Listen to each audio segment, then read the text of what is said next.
আসসালামু আলাইকুম। আজকে আমরা যে টপিকটা নিয়ে আলোচনা করব সেই টপিকটা হচ্ছে অস্টিওমাইলাইটিস। তো অস্টিওমাইলাইটিস বিষয়টা কি সেটা সম্পর্কে আমরা কিছুটা হলেও আন্দাজ করতে পারি এর নামকরণ থেকে। এই অস্টিওমাইলাইটিস শব্দে যদি আমরা একটু লক্ষ্য করি তাহলে আমরা ৩ টা পার্ট দেখতে পারতেছি। একটা হচ্ছে অস্টিও, আরেকটা হচ্ছে মাইল, আরেকটা হচ্ছে আইটিস। তো এই অস্টিও কথাটা আসছে মূলত ল্যাটিন শব্দ অসিয়াস থেকে যেটা দ্বারা বোঝায় বনি, অথবা অস্টিয়ন যেটা কিনা একটা গ্রিক শব্দ যেটা দ্বারা বোঝায় বোন। আর মায়োলোস ধারা বোঝায় মূলত ম্যারো। আর লাস্টে যে আইটিস, সে আইটিস মূলত একটা গ্রিক শব্দ যেটা দ্বারা বোঝায় ইনফ্লামেশন। তাহলে একটা জিনিস খুব ভালোমতো পরিষ্কার হয়ে গেল যে অস্টিওমাইলাইটিস বলতে বোঝায় ইনফ্লামেটরি কন্ডিশন অফ এ বোন। এই বোনসের বিভিন্ন পার্ট আছে। যেমন এর মধ্যে অন্যতম একটা পার্ট হচ্ছে ম্যারো ক্যাভিটি বা মেডুলারি ক্যাভিটি। ক্লিয়ার? তাহলে এই যে ইনফ্লামেটরি কন্ডিশনটা ডেভেলপ করবে একটা বোনসে, সে বোনসের বিভিন্ন পার্ট হইতে পারে। প্রত্যেকটা বোনসের প্রত্যেকটা পার্টেই মূলত কি ইনভলভ করবে? ইনফ্ল্যামেটরি কন্ডিশনটা ডেভেলপ করবে। এখন প্রশ্ন হচ্ছে ইনফ্ল্যামেটরি কন্ডিশনটা যখন কোনো একটা মাইক্রো অর্গানিজমের দ্বারা হয়, ডেভেলপ করে, তখন সেটাকে আমরা বলি ইনফেকশন। তাহলে আমরা বলতে পারি এটা মূলত একটা বোনসের ইনফেকশন। ক্লিয়ার? তো এই যে বোনসের ইনফেকশন, আমরা কিন্তু ইনফেকশন আর ইনফ্লামেশনের মধ্যে পার্থক্যটা বুঝি, তাই না? আমরা জেনারেল প্যাথোলজিতে এটা পড়ে আসছি। ইনফ্লামেশনটা হচ্ছে মূলত একটা তোমার প্রোটেক্টিভ মেকানিজম, ঠিক আছে? প্রোটেক্টিভ রেসপন্স, ঠিক আছে? আর বিপরীতে ইনফেকশন জিনিসটা কি? ইনফেকশন হচ্ছে inflammation caused by micro organism is called infection. অর্থাৎ যে ইনফ্লামেশনটা মূলত মাইক্রো অর্গানিজমের অ্যাটাকের ফলে হয়, সেটাকে আমরা কি নামে রাখতে পারি? ইনফেকশন নামে রাখতে পারি। তাহলে all infections are the inflammation, but all inflammation is not infection. Clear? Okay. তো এটা আমাদের মেইন বিষয় না। আমাদের মেইন বিষয় হচ্ছে একটা জিনিস পরিষ্কার যে অস্টিওমাইলাইটিস হচ্ছে বোনসের ইনফেকশন হওয়ার ফলে হয় মূলত, তাই তো? এখন এই বোনসটা কিভাবে ইনফেকশন হইল? কেন ইনফেকশন হইলো? এবং এই যে বোনস ইনফেক্টেড হয়ে গেল, এর ফলে কি সমস্যা হয়? সেটা নিয়ে আমরা এখন আলোচনা করব। তো আমি আছি তোমাদের সাথে এস এম রিয়াজুল ইসলাম রিয়াজ। অধ্যয়ন করতেছি মাইমেসি medical college, dental unit, session ২০-২১। তো এটা অস্টিওমাইলাইটিস কিভাবে ডেভেলপ করে সেটা বোঝার আগে আমাদের অবশ্যই বোনসের আমাদের হিস্টোলজি এবং বোনসের পার্টগুলো সম্পর্কে খুব ক্লিয়ার কাট আইডিয়া থাকতে হবে। তো বোনসকে আমরা ২ টা ভাগে ভাগ করতে পারি। একটা হচ্ছে কম্প্যাক্ট বোন, আর একটা হচ্ছে স্পঞ্জি বোন। তাহলে বোনকে আমরা কয়টা ভাগে ভাগ করতে পারি? সেটা হচ্ছে স্পঞ্জি, আর একটা হচ্ছে কম্প্যাক্ট বোন। তোমরা ইন্টারমিডিয়েটে এই জিনিসটা পড়ে আসছো যে স্পঞ্জি বোন কি জিনিস আর কম্প্যাক্ট বা নিরেট কি জিনিস, তাই না? এগুলো তো তোমাদের সম্পর্কে ধারণা আছে। আচ্ছা, ঠিক আছে। এখন একটা জিনিস খেয়াল করো। একটা লং বোনের কথা চিন্তা করি, ঠিক আছে? একটা লং বোনের কথাই চিন্তা করি। তো এই লং বোনের ক্ষেত্রে কি হয়? একদম মাঝখানে কি থাকে? মাঝখানে একটা মেডুলারি ক্যাভিটি বা ম্যারো ক্যাভিটি থাকে। এটুকু আমরা সবাই জানি। আমরা ওই যে অনেকে নলি নিহারি খাই, তো ওইটা এই জিনিসটাই মূলত ভেতরে, এই যে ম্যারো ক্যাভিটির ভেতরে কি থাকে? ম্যারো ক্যাভিটির ভেতরে ম্যারো থাকে। সেই ম্যারোটা হইতে পারে রেড বোন ম্যারো, অথবা হইতে পারে সেটা ইয়েলো বোন ম্যারো। ওকে, ডান। আর এই যে লং বোনের একদম প্রান্তের দিকে, লং বোনের প্রান্তের দিকে কি থাকে? লং বোনের প্রান্তের দিকে এই যে স্পেসিফিক এই এরিয়াতে মূলত স্পঞ্জি বোন থাকে। কি থাকে? স্পঞ্জি বোন থাকে, স্পঞ্জি বোন থাকে। অ্যান্ড স্পঞ্জি বোনগুলা যদি তুমি দেখো তাহলে দেখবা যে অনেকটা এদের যদি আমি গঠনটা দেখি তাহলে অনেকটা তোমার কুঠুরির মতো, কুঠুরিযুক্ত বা মৌচাকের মতো, স্পঞ্জের মতো। ঠিক আছে? ভেতরে ছোট কুঠুরিযুক্ত সেজন্য। ঠিক আছে? আচ্ছা। বাট আমরা শুরুতে জিনিসটা পড়বো সেটা হচ্ছে কম্প্যাক্ট বোন বা কর্টিক্যাল বোন, যেটাকে আমরা বাংলা ভাষায় কি বলি? নিরেট অস্থি বলি। নিরেট অস্থি কোন দিকে থাকে? এই যে লং বোনের একদম প্রান্তের দিকে, লং বোনের প্রান্তের দিকে, ঠিক আছে? এই প্রান্তের দিকে যে অস্থিগুলা, এগুলাকে বলা হয় নিরেট বোন। তো এই প্রান্তের দিকে অস্থিগুলাকে যদি আমরা বা এদের ম্যাট্রিক্সটা দেখি, ঠিক আছে? হিস্টোলজিটা যদি আমরা একটু ক্লিয়ারলি বুঝতে চাই তাহলে এদের ম্যাট্রিক্সে আমরা কতগুলো সাজানো স্তর দেখব। কতগুলো সাজানো স্তর? মূলত ৫ থেকে ১৫ টা স্তর এরকম, ৫ থেকে ১৫ টা স্তর এরকম বৃত্তাকার কনসেন্ট্রিক এরকম বৃত্তাকার কিছু স্তর থাকবে। এদিকে কি নামে ডাকা হয়? এদিকে নামে ডাকা হয় হচ্ছে লামেলি। কি নামে ডাকা হয়? লামেলি। একত্রে বলা হয় লামেলি, একবচনে বলা হয় লামেলা। ক্লিয়ার? ওকে। এখন এই যে লামেলি, এই লামেলিগুলো মূলত কি করে? কেন্দ্রীয় কেন্দ্রীয় একটা কেন্দ্রীয় একটা নালীর মাধ্যমে যুক্ত থাকে। কিসের মাধ্যমে? কেন্দ্রীয় একটা নালীর মাধ্যমে যুক্ত থাকে। এটা কেন্দ্রীয় নালীর মাধ্যমে যুক্ত থাকে। অর্থাৎ কেন্দ্রীয় নালীর একদম চারিদিকে এরা পরিবৃত্ত করে থাকে।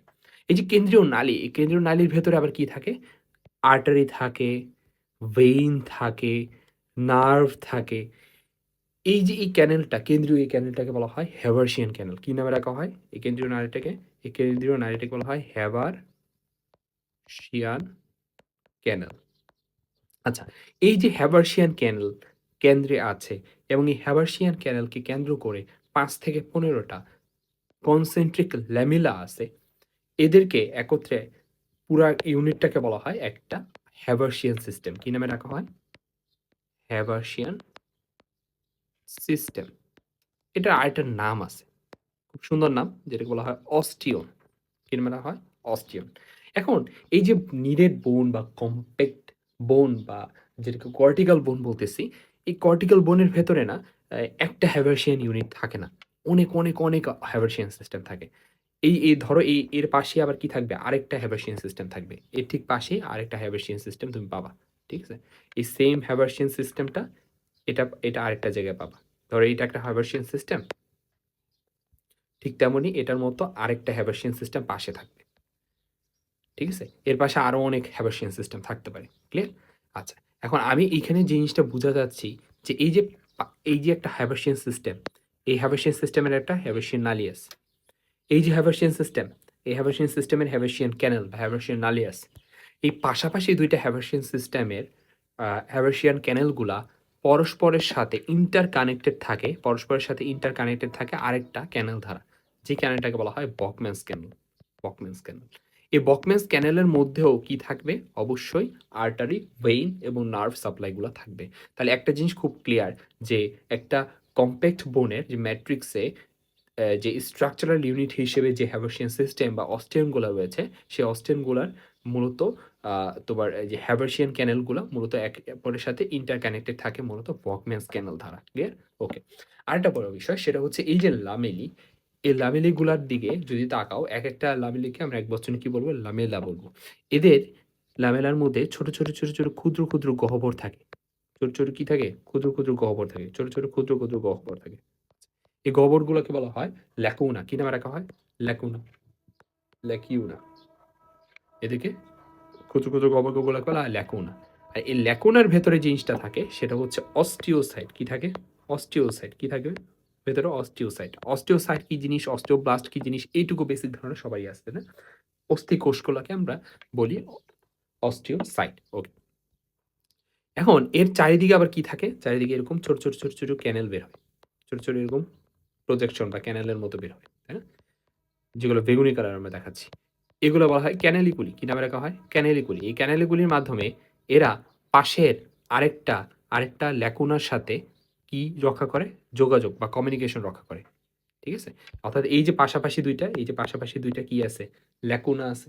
এই ল্যাকুনা পরস্পরের সাথে যোগাযোগ রক্ষা করছে মাঝখানে কি ধারা? ক্যানালিকুলি ধারা। ক্যানালিকুলি ধারা। ক্লিয়ার? আশা করি বুঝতে পারছো। তাহলে এখন আমরা মাত্র এই জিনিসটা পড়াইলাম সেটা হচ্ছে কমপ্লিট বোনের তোমার একদম ভেতরে যে কোর যে অংশটুকু। এখন এই যে কম্প্যাক্ট বোনের যে স্ট্রাকচারাল ইউনিট হিসেবে আমরা কি পাইলাম? হ্যাভার্সিয়ান সিস্টেম পাইলাম।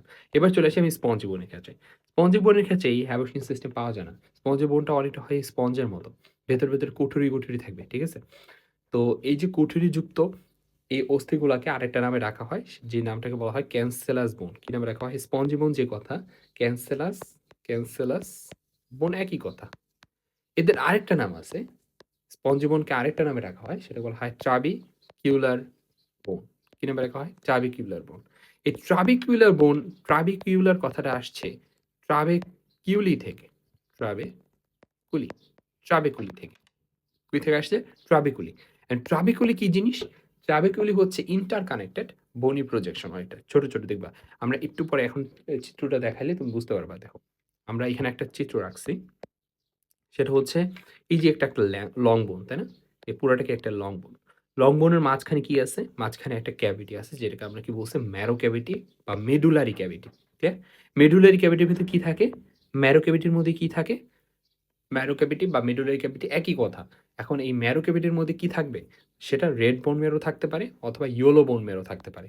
যেমন এইখানে লং বোনের ক্ষেত্রে এই মেডুলারি ক্যাভিটিতে কি আছে? ইয়েলো বোন ম্যারো আছে। ক্লিয়ার?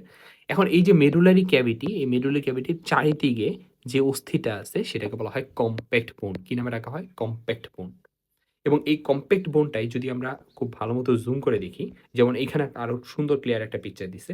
এটা একটা লং বোনের সেকশন। এই লং বোনের সেকশনের মধ্যে মাঝখানে যে গহ্বরটা ক্যানালটা গেছে সেটাকে বলা হয় মেডুলারি ক্যাভিটি। ক্লিয়ার? একদম মেডুলারি ক্যাভিটির একদম পেরিফেরির দিকে যেগুলা অস্থি পাচ্ছ, এগুলো মূলত স্পঞ্জি বোন। এগুলো কি? এগুলো হচ্ছে স্পঞ্জি বোন। আর একদম পেরিফেরির দিকে, একদম বাইরের দিকে যা পাচ্ছ সেটা হচ্ছে কম্প্যাক্ট বোন। তাহলে আমরা কি পাইছি দেখো এখানে? এটা হচ্ছে একটা কম্প্যাক্ট বোন। এটা হচ্ছে কম্প্যাক্ট বোন। এই যে মেডুলারি ক্যাভিটির প্রান্তের দিকে সেটা হচ্ছে স্পঞ্জি বোন, স্পঞ্জ বোন। আর মাঝখানে ফাঁকা জায়গাটাকে বলা হয় ক্যাভিটি, যেগুলো হয় মেডুলারি ক্যাভিটি। ঠিক আছে? এখন এই কম্প্যাক্ট বোনের দিকে যদি একটু এই জায়গায় একটু তাকাও, তাহলে দেখবা যে এইখানে মাঝখানে একটা নালী গেছে। এই নালীর ভেতরে দেখতেছো রেড কালারের আর্টারি, ব্লু কালারের ভেইন এবং গ্রিন কালারের নার্ভ। তো এগুলা বুঝতেই পারতেছো এটা মূলত একটা হ্যাভার্সিয়ান ক্যানেলকে নির্দেশ করতেছে। এই হ্যাভার্সিয়ান ক্যানেলকে কেন্দ্র করে এর বৃত্তাকার কতগুলো কি আছে? স্তর আছে। এই বৃত্তাকার কনসেন্ট্রিক এই স্তরগুলোকে বলা হয় ল্যামেলি। আমরা একটু আগে পড়ে আসছি এগুলো, তাই না? তাহলে এই যে একেকটা ইউনিটকে কি নামে রাখা হয়? হ্যাভার্সিয়ান সিস্টেম। এখানে ৩ টা হ্যাভার্সিয়ান সিস্টেম খুব সুন্দর মতো দেখানো হইছে। তার মানে যে ৩ টাই থাকে এমন না, অনেক হ্যাভার্সিয়ান সিস্টেম থাকে। এই যে বুঝতেই পারতেছো এগুলো হচ্ছে একেকটা হ্যাভার্সিয়ান সিস্টেম। মাঝখানে কি আছে? হ্যাভার্সিয়ান ক্যানেল আছে। হ্যাভার্সিয়ান ক্যানেলকে কেন্দ্র করে ল্যামেলিগুলা সুসজ্জিত আছে। এই যে একটা হ্যাভার্সিয়ান সিস্টেমের ক্যানেল আরেকটা হ্যাভার্সিয়ান সিস্টেম ক্যানেলের সাথে কি দ্বারা যুক্ত থাকে? বকম্যান্স ক্যানেল দ্বারা যুক্ত থাকে। আচ্ছা, এই জিনিসটাই খুব ভালো মতো বুঝাবো। দেখো এই যে এই জায়গায় একটু দেখো। দেখো এই পোরশনটা কি? এই পুরা পোরশনটাই হচ্ছে মূলত কম্প্যাক্ট বোন। কি বোন? কম্প্যাক্ট বোন। পুরা পোরশনটাই হচ্ছে কম্প্যাক্ট বোন। পুরা পোরশনটাই হচ্ছে কম্প্যাক্ট বোন। আচ্ছা। এখন এই যে কম্প্যাক্ট বোন, এই কম্প্যাক্ট বোন কি নিয়ে গঠিত? হ্যাভার্সিয়ান সিস্টেম নিয়ে গঠিত বা অস্টিওন নিয়ে গঠিত। এই যে একটা হ্যাভার্সিয়ান এই যে এখানে যেই ইয়াগুলা দেখতেছো, এগুলো মূলত হ্যাভার্সিয়ান ক্যানেল। কি রে? হ্যাভার্সিয়ান ক্যানেল। এই যে একটা হ্যাভার্সিয়ান ক্যানেল, উপরে কি আছে? যে হ্যাভার্সিয়ান সিস্টেম, হ্যাভার্সিয়ান সিস্টেম। পাশাপাশি ৩ টা হ্যাভার্সিয়ান সিস্টেমের ৩ টা হ্যাভার্সিয়ান ক্যানেল। এই যে ৩ টা হ্যাভার্সিয়ান ক্যানেল। এই ৩ টা হ্যাভার্সিয়ান ক্যানেল পরস্পরের সাথে ইন্টারকানেক্টেড আছে কি ধারা? বকম্যান্স ক্যানেল ধারা। কি ধারা? বকম্যান্স ক্যানেল। এই দেখো এখানে সুন্দর মতো আমরা ডিনোট করেই দিছি। বকম্যান্স ক্যানেল। ক্লিয়ার? আর এই যে মাঝখানে যেটা এই ৩ টা এগুলো মূলত হ্যাভার্সিয়ান ক্যানেল বলা আছে। ক্লিয়ার? আচ্ছা। এখানে একটা জিনিস খুব একদম পরিষ্কার যে এই যে বকম্যান্স ক্যানেলের ভেতরেও ব্লাড ভেসেলস গুলা থাকে। হ্যাভার্সিয়ান ক্যানেলের মধ্যে আর্টারি, ভেইন বা ব্লাড ভেসেলস গুলো থাকে। তাহলে এই যে হ্যাভার্সিয়ান ক্যানেলের আবার ব্লাড ভেসেলস গুলো কোথায় যাচ্ছে? এই যে ভেতরে স্পঞ্জি বোন ভেদ করে মেডুলারি ক্যাভিটির পর্যন্ত চলে যাচ্ছে। আবার এই পাশে এদিকের হ্যাভার্সিয়ান ক্যানেলের ব্লাড ভেসেলস গুলা যাচ্ছে পেরিওস্টিয়াম। পেরিওস্টিয়াম কি জিনিস? বোনসের কাভারিংকে আমরা কি নামে রাখি? পেরিওস্টিয়ামের নামে রাখি। তাহলে একটা জিনিস পরিষ্কার যে হ্যাভার্সিয়ান ক্যানেলগুলা বকম্যান্স ক্যানেলের মাধ্যমে শুধুমাত্র নিজেদের মধ্যেই যে ইন্টারকানেক্টেড থাকে তা না, এর পাশাপাশি এরা বাইরের যে পেরিওস্টিয়াম এবং ভেতরের স্পঞ্জি বোনের সাথেও কানেক্টেড থাকে। ক্লিয়ার? তাহলে একটা হোল একটা নেটওয়ার্ক, একটা সিস্টেম গঠন করে ফেলছে, তাই না? তাহলে এই যে ভেতরের যে স্পঞ্জি বোনের ভেতরে তোমার কি থাকবে? অস্থি কোষগুলা, অস্টিওসাইটগুলা থাকবে। সেগুলো তোমার নিউট্রিশন পায়, সাপ্লাই পায় মূলত এই হ্যাভার্সিয়ান ক্যানেল থেকে যাওয়া ব্লাড ভেসেলস থেকেই। ক্লিয়ার? তাহলে এই হ্যাভার্সিয়ান ক্যানেলগুলা পরস্পরের সাথে যুক্ত থাকে বকম্যান্স ক্যানেল দ্বারা। পাশাপাশি এরা পেরিওস্টিয়াম, বাইরের পেরিওস্টিয়াম, বোনসের কাভারিং এবং ভেতরে মেডুলারি ক্যাভিটি, স্পঞ্জি বোনের সাথেও কানেক্টেড থাকে। ক্লিয়ার? একটা হোল একটা নেটওয়ার্ক সিস্টেম গঠিত হয়। ওকে, ডান। এরপর চলে আসি আমরা স্পঞ্জি বোনে ছিলাম। স্পঞ্জি বোনটায় জিনিসটা কি? এই যে লং বোনের একদম পেরিফেরির দিকে এই যে এখানে কিছু স্পঞ্জের মতো একটু ছোট কুঠুরি যুক্ত, তাই না? স্পঞ্জ মৌচাকের মতো। তো এই যে এই মৌচাকের মতো গঠনের জন্য এটাকে কি নামে রাখা হয়? ক্যানসেলাস বোন নামে রাখা হয়। এদেরকে আরেকটা নামে রাখা হয় সেটা হচ্ছে ট্রাবিকিউলার বোন। ট্রাবিকুলার বোনটা ডাকা হয় কেন? কারণ এদের মধ্যে গাঠনিক বা স্ট্রাকচারাল ইউনিট হিসেবে কি থাকে? ট্রাবিকুলা থাকে। কি থাকে? ট্রাবিকিউলা থাকে। ট্রাবিকুলা থাকে। ওকে। এই ট্রাবিকুলা কি জিনিস? এটা যদি আমরা একটু জুম করে দেখি, এই জুম করে এই পাশাপাশি দেখানো হচ্ছে। এই যে এখানে যে বনি প্রজেকশন গুলা দেখতেছো, এই যে বনি প্রজেকশন গুলা একদম ইরেগুলার শেপের, তাই না? এরকম বনি প্রজেকশন গুলো ইন্টারকানেক্টেড, একে অপরের সাথে যুক্ত, তাই না? এগুলোকে বলা হয় ট্রাবিকুলা। ক্লিয়ার? এগুলো কি নামে রাখা হয়? ট্রাবিকুলা। আচ্ছা। আর ভেতরে ফাঁকা জায়গাগুলা, এগুলো ফাঁকা জায়গাগুলা হচ্ছে মূলত ম্যারো ক্যাভিটি। স্পঞ্জি বোনের ক্ষেত্রে ম্যারো ক্যাভিটি। এই ম্যারো ক্যাভিটির ভেতরে কি থাকবে? ম্যারো ক্যাভিটির ভেতরে থাকবে রেড বোন ম্যারো। ক্লিয়ার? লাল অস্থিমজ্জা থাকবে। না।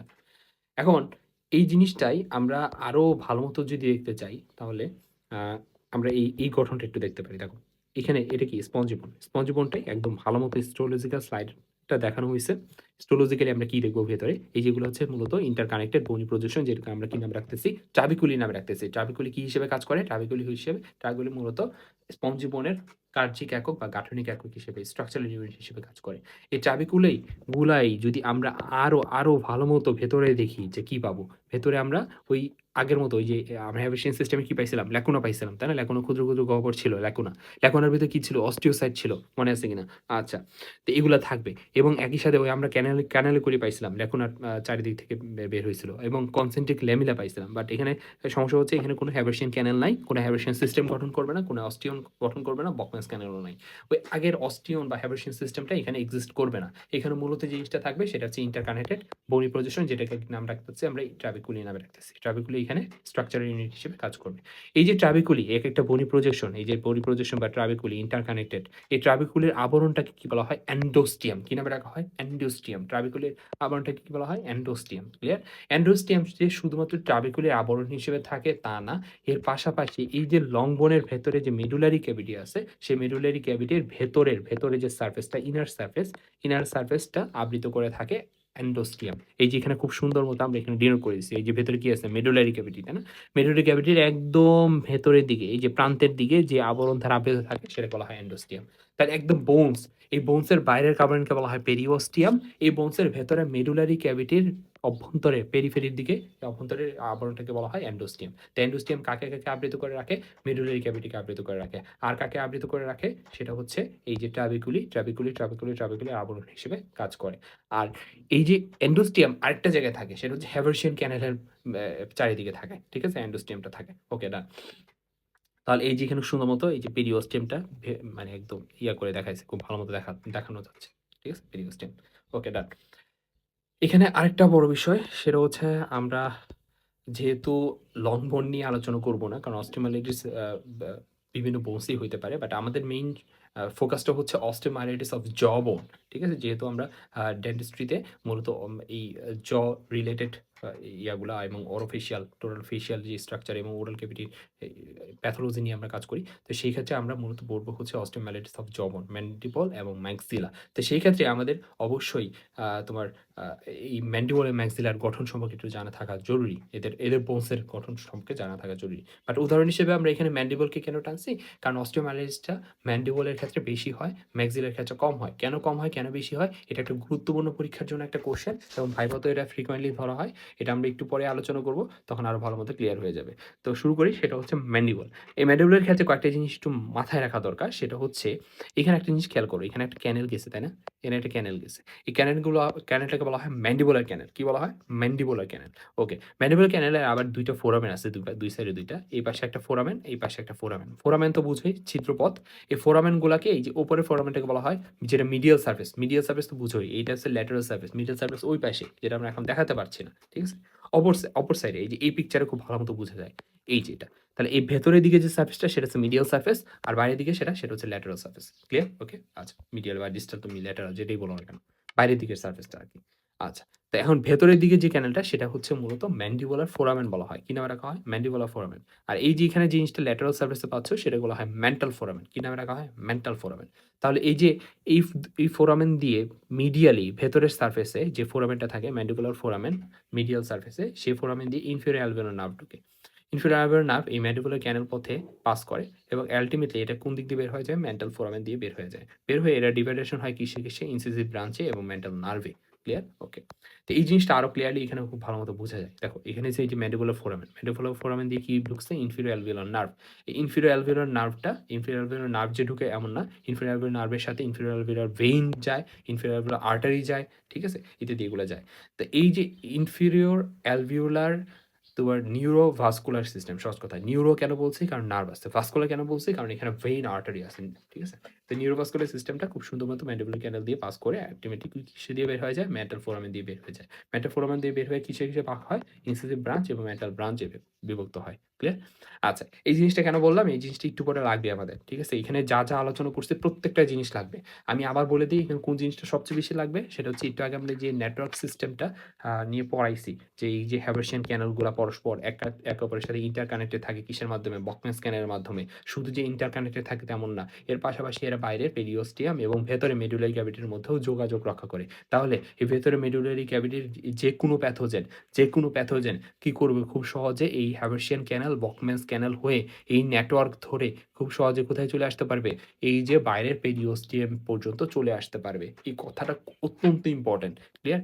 আচ্ছা, এরপর চলে আসি আমাদের স্পঞ্জি বোনের ক্ষেত্রে। স্পঞ্জি বোনের ক্ষেত্রে আমাদের ইম্পোর্টেন্ট কোনটা? স্পঞ্জি বোনের ক্ষেত্রে আমাদের ইম্পোর্টেন্ট হচ্ছে এই যে ট্রাবিকুলির মাঝখানে ছোট, ছোট গহ্বর এগুলো বলা হয় মেডুলারি গহ্বর। ঠিক আছে? মেডুলারি ক্যাভিটি কি থাকে? রেড বোন মরো থাকে। আচ্ছা। এর পাশাপাশি আরেকটা ইম্পোর্টেন্ট জিনিস আমরা পরে ফেলছি সেটা হচ্ছে ম্যান্ডিবলের একটা গুরুত্বপূর্ণ গঠন সেটা বলা হয় ইনফেরিয়র আলভিওলার আর্টারি যেখানে থাকে সেটা হচ্ছে ম্যান্ডিবুলার ক্যানাল। সেই ম্যান্ডিবুলার ক্যানাল সম্পর্কে আমরা পড়াইলাম। এরপরে এই যে এটা ক্রস সেকশন খুব সুন্দর মতো বোঝা যাচ্ছে। বাইরের দিকে যে বোনসটা সেটা হচ্ছে কমপ্লিট বোন। আর এই যে ভেতরে যে ফাঁকা জায়গা সেটা হলো মেডুলারি ক্যাভিটি এবং এর চারিদিকে যে জিনিসটা সেটা হচ্ছে স্পঞ্জি বোন। ঠিক আছে? স্পঞ্জি বোনটা অনেকটা এই যে ছোট বনি স্পাইকুলস দেখা যাচ্ছে। বনি প্রজেকশন দেখা যাচ্ছে এগুলোকে মূলত কি? এগুলো আর কিছুই না জালের মতো। এগুলো মূলত ট্রাবিকুলি। এই ট্রাবিকুলের মাঝখানে ছোট কুঠিরযুক্ত গহ্বর এগুলোকে বলা হয় ম্যারো ক্যাভিটির এই অংশ। ঠিক আছে? আচ্ছা। তো আশা করি আমাদের বোন সম্পর্কে একদম ক্লিয়ার ধারণা হয়ে গেছে। এরপরে তাহলে আমরা একদম সরাসরি প্যাথোজেনেসিস এ চলে যেতে পারি। ঠিক আছে? তো এখন প্যাথোজেনেসিস আমরা মূলত আমরা একটা জিনিস সবসময় আমি পার্সোনালি যে জিনিসটা বিলিভ করি সেটা হচ্ছে যেকোনো একটা টপিকের ক্ষেত্রে যেকোনো একটা ডিজিজ বুঝার জন্য তার প্যাথোজেনেসিস জানাটা অত্যন্ত ইম্পোর্টেন্ট। ঠিক আছে? আমরা সবসময় প্যাথোজেনেসিস এর উপর বেশি ফোকাস করব। কেন? কারণ প্যাথোজেনেসিসটা তুমি যদি একদম ক্লিয়ার কনসেপ্টটা থাকে তাহলে তুমি বুঝতে পারবা যে কেন এই রোগটা হয়, কেন এই ডিজিজটা হয় এবং এই ডিজিজটা কিভাবে হয় এবং ডিজিজটা হলে কি সমস্যা দেখা দেয়। অর্থাৎ এক প্যাথোজেনেসিস থেকে আমরা ইটিওলজি আমরা একই সাথে তোমার ক্লিনিক্যাল ফিচার গুলা এবং সেই সাথে এটা রেডিওলজিক্যাল ফিচার গুলা, হিস্টোলজিক্যাল ফিচার গুলা কিন্তু একদম পরিষ্কার একটা ধারণা পাই শুধুমাত্র প্যাথোজেনেসিস থেকে। তো আমাদের মেইন ফোকাস থাকবে হচ্ছে প্যাথোজেনেসিসটা যত ভালোভাবে ক্লিয়ার করা যায়। ঠিক আছে? তো শুরুতে আসি সেটা হচ্ছে এই যে অস্টিওমাইলাইটিস অফ জবন। জবনের অস্টিওমাইলাইটিসটা কেন হয়? ঠিক আছে? এর কিছু প্রিডিসপোজিং ফ্যাক্টর আছে এবং কিছু ইটিওলজি আছে, কারণ আছে। তো প্রিডিসপোজিং ফ্যাক্টর গুলোকে আমরা ৩ টা হেডলাইনে ভাগ করে আলোচনা করব। সেটা হচ্ছে আ কিছু কন্ডিশন আছে যেগুলা দেহের যে হোস্ট রেজিস্ট্যান্ট বা ডিফেন্স বা ইমিউনিটি সেটাকে দুর্বল করে দেয়। এটা একটা কন্ডিশন। আরেকটা কন্ডিশন আছে যেটা কিনা ওই পার্টিকুলার বোনসে আমরা যেহেতু জবন নিয়ে আলোচনা করতেছি, সেই জবনের ভাস্কুলারিটিটাকে কমিয়ে দেয়। ঠিক আছে? ভাস্কুলারিটি কমিয়ে দেয়। আচ্ছা। আরেকটা ফ্যাক্টর আছে প্রেডিসপোজিং ফ্যাক্টর সেটা হচ্ছে ভিরুলেন্স অফ মাইক্রো অর্গানিজম। কিছু স্ট্যাফাইলোককাস ব্যাকটেরিয়া থাকবে, কিছু স্ট্রেপ্টোককাস ব্যাকটেরিয়া থাকবে, কিছু গ্রাম নেগেটিভ ব্যাসিলি থাকবে, আর কিছু অ্যানারোবিক ব্যাকটেরিয়া থাকবে। এগুলো মূলত একটা প্রেডিসপোজিং ফ্যাক্টর হিসেবে মূলত কাজ করে in case of osteomyelitis of জবন। ক্লিয়ার? আচ্ছা। এখন আমরা শুরু করি সেটা হচ্ছে ১ম টা সেটা হচ্ছে কি কন্ডিশন আছে যেগুলা হোস্ট রেজিস্ট্যান্ট বা হোস্ট ইমিউনিটিকে দুর্বল করে দেয়। একটা জিনিস সবসময় বলি দেখো, তোমার দেহে যে প্যাথোজেন বা ব্যাকটেরিয়া আক্রমণ করে না এমন না। কন্টিনিউয়াসলি আমাদের দেহে কিন্তু প্যাথোজেন ঢুকতেছে। কন্টিনিউয়াসলি আমাদের দেহে ভাইরাস ব্যাকটেরিয়াটা কিন্তু ঢুকতেছে। কিন্তু আমরা তো সবসময় অসুস্থ থাকি না। কেন থাকি না? আমরা মূলত থাকি না আমাদের হোস্ট ইমিউনিটির কারণে। যখন এই ১ম পিকচারের দিকে তাকাও, দেখো এখানে প্যাথোজেনের ভারটা বেশি। তাহলে প্যাথোজেন বেশি হয়ে গেছে কার থেকে? হোস্ট ইমিউনিটির থেকে। তাহলে ডেফিনিটলি তখন তুমি অসুস্থ হয়ে যাবা। যখন আমাদের হোস্ট ইমিউনিটি প্যাথোজেনের সাথে অর্থাৎ আমাদের যে ইমিউন সিস্টেমটা প্যাথোজেনের সাথে পেরে উঠবে না, তখনই আমরা কিন্তু অসুস্থ হই। আর যখন পেরে উঠে, যখন আমাদের হোস্ট ইমিউনিটিটা শক্তিশালী থাকে প্যাথোজেনের থেকে, তখন আমরা কিন্তু একদম টোটালি সুস্থ থাকি। এবং তখন কিন্তু কোনো ইনফেকশনই স্প্রেড হইতে পারে না। ইনফেকশন তখনই স্প্রেড হয় যখন প্যাথোজেনের বা ব্যাকটেরিয়ার তোমার এই স্ট্রেংথটা বেশি থাকে। ক্লিয়ার? ওকে, ডান। তো এই পিকচার থেকে আমরা খুব ভালো মতো একটা জিনিস আইডিয়া করতে পারলাম। তো এখন আমরা প্রেডিসপোজিং ফ্যাক্টর এর কথা বলছিলাম, ৩ টা কথা বলছিলাম। এর মধ্যে ১ম যেটা সেটা হচ্ছে হোস্ট ডিফেন্সকে অল্টার করে এমন সিচুয়েশন গুলা কি? একটা সবচেয়ে পরিচিত ডায়াবেটিস মেলাইটাস এটা আমরা সবাই জানি। Agranulocytosis, leukaemia, severe anaemia, malnutrition, drug abuse, chronic alcoholism, sickle cell disease, febrile illness এবং টাইফয়েড। ঠিক আছে? এখন এই যে প্রত্যেকটা ডিজিজ সম্পর্কে যদি আমরা এখন মানে বলতে যাই তাহলে এই ক্লাসটা অনেক লেন্থি হয়ে যাবে এবং এটা আমাদের এই আজকের টপিকের কিন্তু মেইন বিষয়ও না। এগুলো তোমরা মেডিসিন বা সার্জারিতে এগুলো খুব ভালো মতো পড়ে আসবা। ঠিক আছে? গ্রানুলোসাইটোসিস কি জিনিস, লিউকেমিয়া কি জিনিস, নতুন করে এগুলো পড়ানোর কিছু নাই। সিকল সেল ডিজিজ কি জিনিস। তো সহজ কথায় এই কন্ডিশন গুলো মূলত কি করে একটা মানে পারসনের হোস্ট ডিফেন্সটাকে অল্টার করে দেয়। মানে হোস্টের যে রেজিস্ট্যান্ট হোস্ট ইমিউনিটি এগুলো কিন্তু কমিয়ে দেয়। ঠিক আছে? আচ্ছা। এরপর চলে আসি সেটা হচ্ছে কি, কি কন্ডিশন যেগুলা তোমার বোনসের ভাস্কুলারিটিকে ইফেক্ট করে। যেমন therapeutic irritation, osteoporosis, Paget's disease, fibrous dysplasia, bone malignancy, metallic bone necrosis. Caused by mercury bismuth এবং আর্সেনিক। এই কন্ডিশনগুলা সম্পর্কে আমরা একদম বিস্তারিত এখন কিছু বলতে পারব না। কারণ এই ক্লাসটা অনেক বেশি লেন্থি হয়ে যাবে। আমরা এই ফাইব্রাস ডিসপ্লাসিয়া, বোন ম্যালিগনেসি এগুলোও তোমরা কিন্তু এই সার্জারি বা মেডিসিন এগুলোতে পড়ে আসবা। ঠিক আছে? আচ্ছা। তো এবার চলে আসি ভিরুলেন্স অফ অর্গানিজম। আ বিভিন্ন ধরনের অর্গানিজম আছে। আমরা একটু আগেই বলছি যে স্ট্যাফিলোকোকাস অরিয়াস থাকে, স্ট্যাফিলোকোকাস আলবাস থাকে, স্ট্যাফিলোকোকাস অরিয়াস, স্ট্যাফিলোকোকাস আলবাস থাকে, স্ট্রেপ্টোকোকাস হেমোলাইটিকাস থাকে, স্ট্রেপ্টোকোকাস নিউমোনি থাকে, গ্রাম নেগেটিভ ব্যাসিলি হিসেবে এশিরিকা কোলাই থাকে, অ্যানারোবিক ব্যাকটেরিয়া হিসেবে ব্যাকটেরিস ব্যাকটেরিসিডস থাকে, পোরফাইরিমোনাস থাকে, প্রিভোটেলা থাকে। ঠিক আছে? এগুলার আমরা আমাদের নোটে আমরা আরো ভালো মতো এড করে দিব ইনশাআল্লাহ। তো এই যে এখন আমরা চলে আসি ইটিওলজিক্যাল ফ্যাক্টরে। মানে কি, কি কারণে হয়? ইটিওলজিক্যাল ফ্যাক্টরের ক্ষেত্রে ২ টা পয়েন্ট খুবই ইম্পোর্টেন্ট। ২ টা পয়েন্ট খুবই ইম্পোর্টেন্ট। তুমি সবার আগে তোমাকে যদি জিজ্ঞাসা করা হয় যে অস্টিওমাইলাইটিস এর ইটিওলজি বলো। তুমি সবার ১ম এ বলবা হচ্ছে প্রাইমারি কজ হিসেবে অডন্টোজেনিক কজ। কি cause? Odontogenic cause. This is the most important cause. Clear? এটা ১ম। অডন্টোজেনিক কজটাই অডন্টোজেনিক ইনফেকশনটাকে আমরা ১ম এ বলব। অডন্টোজেনিক ইনফেকশন মানে কি? অডন্টোজেনেসিস মানে হচ্ছে টুথ রিলেটেড, তাই না? অডন্টো মানে হচ্ছে টুথ রিলেটেড। তার মানে টুথের থেকে যদি কোনো ইনফেকশন যদি আমাদের জবনে স্প্রেড করে, তখনই কিন্তু অস্টিওমাইলাইটিসটা হয়। এটা হচ্ছে মূলত প্রাইমারি কজ অফ ইনফেকশন, অডন্টোজেনিক কজটা। তো অডন্টোজেনিক ইনফেকশন এটা অরিজিনেট ফ্রম পালপাল হইতে পারে, সেটা পেরিএপিক্যাল টিস্যু থেকে হইতে পারে। পালপ টিস্যু নেক্রোসড হয়ে পেরিএপিক্যাল ফোরামেন দিয়ে যে আল্টিমেটলি বোনস পর্যন্ত আ স্প্রেড করলো, তখন একটা সিচুয়েশন। এটা একটা অডন্টোজেনিক ইনফেকশন। আবার পেরিফেরাল টিস্যুর ইনফেকশন থেকেও কিন্তু কি হইতে পারে? অস্টিওমাইলাইটিস হইতে পারে। পেরিকরনাইটিস সবাই আমরা জানি পেরিকরনাল অ্যাবসেস থেকেও হইতে পারে। ইনফেক্টেড সকেট বা ড্রাই সকেট এটা একটা টুথ এক্সট্রাকশন এর পরবর্তীতে সবচেয়ে মোস্ট কমন একটা কমপ্লিকেশন। কিন্তু আমরা এই ওরাল প্যাথোলজি, ওরাল মেডিসিন এই যে অরাজিনিয়াসে কিন্তু ড্রাই সকেট নিয়ে কিন্তু বিস্তারিত আলোচনা করব। শুধু তাই না, কর্নিয়াস নিয়েও কিন্তু আলোচনা করব। আর একই সাথে acute dental alveolar abscess, infected cyst আমরা সিস্ট সম্পর্কে জানি এবং টিউমার সম্পর্কে জানি। এই ইনফেক্টেড সিস্ট এবং টিউমার থেকে কিন্তু কি হইতে পারে? অস্টিওমাইলাইটিস হইতে পারে। Periodontal pocket involved in the fracture. একটা ফ্র্যাকচারকে ইনভলভ করে এমন পেরিওডাল পকেট থেকেও কি হইতে পারে? তোমার অস্টিওমাইলাইটিস হইতে পারে। তাহলে অডোনজেনিক ইনফেকশনটা বা অটোজেনিক কজটাকে আমরা সবার আগে বলব। এরপরে আমি যে জিনিসটা বলব সেটা হচ্ছে ট্রমা, সেকেন্ড কমন কজ। ট্রমাটা কি? ট্রমাটা হচ্ছে গানশট ইনজুরি। ঠিক আছে? অথবা দেখা গেছে ইয়াট্রোজেনিকও হইতে পারে। অথবা তোমার পেনিট্রেটিং অর কন্টামিনেটেড ইনজুরি হইতে পারে। অথবা আনট্রিটেড কম্পাউন্ড ফ্র্যাকচার হয়ে থাকতে পারে। তো এইসব হচ্ছে আরেকটা তোমার সেকেন্ড মোস্ট কমন কজ। এরপরে আমরা যে পয়েন্টগুলো পড়ব এগুলো খুব একটা ইম্পোর্টেন্ট না। বাট আমরা যখন রিটেন আনসার করব তখন কিন্তু এগুলা আমরা আ দিতে পারি, লিখতে পারি আরকি। যেমন অরোফেশিয়াল রিজিয়ন থেকে যেসব ইনফেকশনগুলা তোমার এই জবন পর্যন্ত ছড়াবে যেমন পেরিওস্টাইটিস, ফলোইং জিঞ্জিভাল আলসারেশন বা লিম্ফ নোড ইনফেক্টেড ফ্রম ফারাঙ্কলস। ফারাঙ্কলস কি জিনিস? এগুলো তোমার সার্জারিতে খুব ভালো মতো পড়ে আসছো। ল্যাসেরেশন কি জিনিস? এগুলো তুমি পড়ে আসছো। পেরিটনসিলার অ্যাবসেস এগুলো থেকে কি হইতে পারে? তোমার অস্টিওমাইলাইটিসটা হতে পারে। Infection derive from hematogenous route. Hematogenous route যেমন ফারাঙ্কল অন ফেস, ফেসে ফারাঙ্কল হইছে সেটা হেমাটোজেনাস রুট হিসেবে তোমার জবনে কিন্তু স্প্রেড করতে পারে। যেমন ওন্ড অন স্কিন থেকে স্কিনের ওন্ড থেকে হইতে পারে। যেমন আপার রেসপিরেটরি ট্র্যাক্ট ইনফেকশন থেকে হইতে পারে, মিডল ইয়ার ইনফেকশন থেকে হইতে পারে, মাস্টার্ডাইটিস হইতে পারে হইতে পারে বা সিস্টেমিক টিউবারকুলোসিস থেকেও হইতে পারে। এই যে আমরা এখানে লাস্টে একটা লাইনই বলে দিছি যে লাস্টের যে ২ টা গ্রুপের কথা আমরা বললাম যে ইনফেকশন অরফিশিয়াল রিজন থেকে ছড়াচ্ছে আর এটা হচ্ছে তোমার ইনফেকশনটা যেটা তোমার হেমাটোজেনাস রুটের মাধ্যমে যাচ্ছে। এই যে ২ টা গ্রুপ এটা খুব একটা কমন না এবং এদের যে পার্সেন্টেজটা খুবই কম। ঠিক আছে? আমরা মেইনলি ফোকাস করব হচ্ছে অটোনজেনিক ইনফেকশন এবং trauma. This is most important এইখানে পয়েন্ট। অটোনজেনিক ইনফেকশন এবং ট্রমা। ওকে, ডান। তাহলে একটা জিনিস খুব ভালো মতো পরিষ্কার হয়ে গেছে যে আমরা মানে কিভাবে একটা অস্টিওমাইলাইটিস ডেভেলপ করে, কি কারণে করে। ঠিক আছে? তাহলে ওই হিসেবে যেকোনো একটা কারণ ধরে আমরা আগাই তাহলে। যেহেতু সবচেয়ে কমন কজ হচ্ছে অটোনটোজেনিক কজ। তো অটোনটোজেনিক কজ হিসেবে আমরা বেছে নিছি ক্যারিসকে। আমাদের পরিচিত ক্যারিসকে। ঠিক আছে? আচ্ছা। তো এখন তুমি বলতে পারো ভাইয়া ক্যারিস তো সবারই হয়। পরে ক্যারিসের সিক্যুয়েল হিসেবে ভেতরে পাল্প নেক্রোসিস হয়ে যায়। এটা সবারই হয়। পাল্প নেক্রোসিসটা একটা সময় যে পেরিএপিক্যাল রিজিয়ন এ চলে যায়, পেরিএপিক্যাল সোয়েলিং ঘটায়। ঠিক আছে? আচ্ছা, পেরিএপিক্যাল ইনফেকশন হয়। তো এটা তো অনেকেরই হয়। মেক্সিমাম মানুষের হয়। তো সবারই কি মানে অস্টিওমাইলাইটিস হয়ে যাবে? আল্টিমেটলি? এটা তো সবারই ঘরে, ঘরে সবারই অস্টিওমাইলাইটিস থাকার কথা। কিন্তু অ্যাকচুয়ালি এরকম হয় না। আমরা একটু আগেই মানে শুরুতেই বলে এসেছিলাম যে প্রেডিসপোজিং ফ্যাক্টর হিসেবে যে যাদের হোস্ট ডিফেন্সটা কম, হোস্ট রেজিস্ট্যান্ট কম। বিভিন্ন কন্ডিশন হইতে পারে। ডায়াবেটিস মেলাইটিস হইতে পারে, লিউকেমিয়া হইতে পারে, এইডস হইতে পারে, ম্যালনিউট্রিশন হইতে পারে, ড্রাগ অ্যাবিউস এর কারণ হইতে পারে। ঠিক আছে?